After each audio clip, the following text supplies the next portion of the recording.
Klaipėdos universiteto krepšinio komandos gerbėjų klubas Baltijos žaibas sugalvojo originaliai palaikyti savo universiteto vaikinų krepšinio komandą.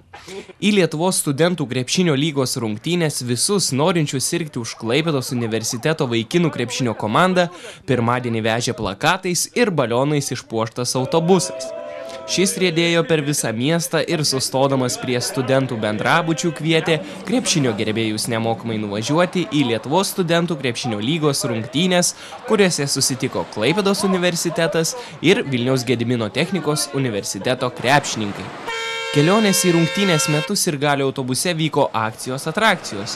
Buvo renkamas originaliausias ir triukšmingiausias šūkis, ryškiausias ir gražiausias Klaipėdos universiteto krepšininkus palaikantis plakatas, dalinamos dovanos, prizai ir žinoma gera nuotaika.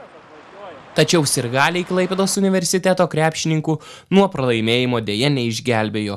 Po itin atkaklios kovos 15 Lietuvos studentų krepšinio lygos turo rungtynėse namuose Klaipėdos universiteto krepšininkai tik 4 taškais nusileido Vilniaus Gedimino technikos universiteto komandai rezultatu 89–93.